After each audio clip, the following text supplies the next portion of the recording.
from Kurgantepe. Let me introduce myself first. My full name is Muhammad Tajribayeva, and I work as a teacher of the English language at a secondary school number 39 in Kurgantepe district, Andijan region. Teaching is in my blood. I have inherited this profession from my mother, who used to be a teacher of the Russian language. And I'm very blessed to be a motivation to those students who really want to be famous and successful throughout the world. Well, before starting to speak about my career prospects, I would like to speak about my motto in life. My professional motto is dissatisfaction leads to progress. So I never try to be satisfied with what I have gained and with what my students have gained up to this day. Well, here I would like to point out that I have achieved one of my desired dreams since my childhood, and this was to become a teacher of the English language on the international level. So recently I have got the certificate of International Language Teaching Proficiency Test, and I'm very happy about this. My main goal is to present and share one of my experiences that I have learned and acquired with teaching IELTS among different level students, and this is directly related to writing skills. I do hope you will enjoy the presentation and find it useful. Here we go. Well, today I have chosen the section of writing skills, and I really have certain reasons for my choice. As you know, since the decree of the Republic of Uzbekistan was accepted in 2012, the attention and focus to learning foreign languages has been dramatically improved. And since then, our students, namely applicants, have the opportunity to gain certificates on international scale before they go to university entrance exams. And of course, this kind of exams include IELTS, TOEFL, CEFR, and today we have Duolingo, and we have so many choices for this. And of course, all of these international level testing systems include mainly 4 skills. They are, as you know, listening, reading, writing, and speaking. And yeah, we have a lot of tips, videos on YouTube and internet and social networks where they teach the main skills of the language. But still, most of our students are having problems with dealing with writing skills and how to achieve highest score in writing section in all types of exams. And therefore, today I would like to share the method that I have started using in my tuition and school classes, and I have found it very useful and effective. And here I would like to mention the result of my students who got 6.5 and 7 in writing skills recently. They have got this in IELTS testing scale. So here is the topic: an innovative approach to teaching writing skills in EFL, English as a Foreign Language classrooms. And I do hope you will find it useful. So here we go. First of all, I would like to speak about my credibility. I have mentioned above in the introductory part of my video that I have achieved the English language teaching proficiency test. And while getting prepared to this testing system, I have learned a lot of skills and a lot of fundamental tips related to teaching different skills to different level students. Therefore, I have also included it in the very first pages of my presentation. Here we go. So, first of all, I have to speak about the objectives and my main target. My main target to choose writing skills teaching approach. So, my main objectives are: first of all, I would like to present an innovative way of teaching writing skills to EFL. English as a foreign language students efficiently. As I mentioned above, we have so many tips and so many guidebooks to improving writing skills of our students in foreign languages, but still they seem to be not enough. Therefore, based on my 15-year IELTS teaching experience, I have created my own way, own direction, and in this presentation you will be presented this approach in details. So the next objective, to introduce tips that enable students to become fluent in expressing their knowledge, particularly in essays successfully. As we know, every international language testing system has writing section where they have task 2 questions, and these task 2 questions usually consist of discussion questions, and they are called essays. And the problem is here we have different approach to writing essays in English, unlike our own language, the Uzbek language. In the Uzbek language we have different criteria to approach the question when we write essays.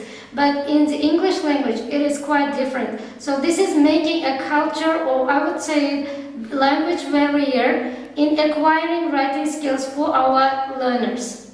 So the next objective is to explain how to use the method in details. I will try my best to explain how it works. To give information about the expected outcomes of the presented method. Believe me, they will give fruitful consequences, of course. So, are you ready to learn, to get information about the method? Here we go. So, as every lesson planning has its main 3 stages, my method also consists of 3 stages. The first one is pre-stage. In other words, I can call it a preparation stage. And here I would like to emphasize that this is the main rudimentary stage where we prepare the student not only with vocabulary but also with a way of thinking deeply on the given topic, and therefore this stage is very essential. And I would like you to focus on this stage very carefully. So, here we go. First of all, what to do in the pre-stage. First of all, we have introduction of the topic related to the coming essay to learners. It's a fact that we have different lists of frequent topic questions on websites of British Council, IZP, which is an organization taking IELTS in Uzbekistan these days, and we also have state testing centers frequent questions also, which consist of frequent topics for essay task 2, and therefore we can get ready for them beforehand. So, for example, education. Imagine our topic is education for today, and what we do next. So I have introduced the topic, so my learners knows that it's going to be about education. What is the next? The next is brainstorming. Brainstorming learners' background knowledge and vocabulary on the topic. It helps you to evaluate or to identify the level of your learners, and thus you will be able to approach and to choose the right material as to their level in English. And here I highly recommend the methods of mind map and cluster, which are very effective in this point. So how it works? For example, we write the word education and we ask students what kind of things make up education. And of course answers may vary, like they may say school, they may say teachers, they may students, they may say online education. If they are higher levels, they can give like tertiary education and different terms related to this education. And thus we will have a clear imagination about the topic, but not fully, of course, because it depends on the level of our learners. And the next thing, presenting an informative material of high level, including topic vocabulary on the theme of the essay. Well, what it really means. here I would like to try to explain it in an easier version. You know what? When I give the topic and when I have done brainstorming activity, I know, for example, if my students are pre-intermediate level, I usually present them the material related to the topic in intermediate level. I mean, one higher level than their own levels in the English language. Why do I do that? This helps them to progress ahead faster, and this helps them not to be bored because of learning the same vocabulary again and again. And how do I do this? So as to do this, I give them a passage. Let's say a text about education. It's usually an academic text, and it usually includes glossary. Glossary, the topic-related vocabulary, which are highlighted in the passage itself. And they do silent reading. And you know what? One tip here, I usually play the music of Mozart and Beethoven, classic musics, like very silent and very calm, to make them encouraged and to make this activity more encouraging and more motivational. I usually try to play a very calm music, and they really love it, and your students will love it as well. So here we go. What's next? So we have done silent reading, and we have acquired the glossary. It means we have got introduced with the topic-related vocabulary, which our students didn't know before. And after that, we asked to check if they really understood the passage, the material. We asked them to write the summary in 5 sentences. You know, I have learned a type of summary which is called précis. It is a word taken from the French language, including 5 sentences. So the summary will not be a long summary. It will consist of only 5 sentences, including the main points. In other words, the gist of the contextual meaning given in the passage. And the last stage of the pre-stage, I could say, is a discussion. Oral discussion, when they have done their silent reading, and after that they have written the phrases, and we have learned them, we have checked them, they have read this, imagine, and after that I will start discussion. Discussion is usually in oral form, because when people, as you know, speaking and writing are known to be reproductive skills of learners. So here they reproduce what they have learned, actually on the topic. And when they start speaking and when they start discussing it, they will gain confidence, and they will remember the topic-related vocabulary forever. And after that, we will go to the main stage, while stage. This is the main part of our activity. Of course, it's a long way to while stage, as you see, because as I have mentioned above, usually the pre-stage makes a big importance in acquiring or gaining a new knowledge. And while stage, understanding the task rubric.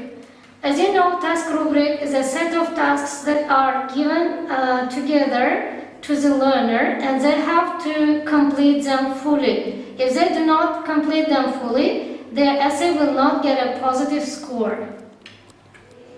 Here we go. So here we have topic. Some people think all university students should study whatever they like. Others believe that they should only be allowed to study subjects that will be useful in the future, such as those related to science and technology. So this is a topic, and we have given 2 ideas. Therefore, it says discuss both these views and give your opinion. So what does the task rubric say here? They have presented us 2 different opinions. Some people think this, and others believe the other thing, the other way. And we have to discuss them in our essay, and then in the conclusion part, we have to give our opinion. And the next instruction is to write at least, so it means minimum 250 words. It means we have to teach our students to write more than 250 words in their practical period.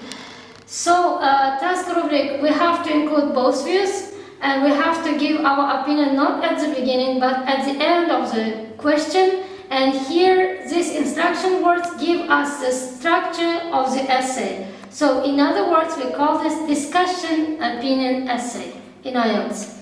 So, the next one is drafting the essay.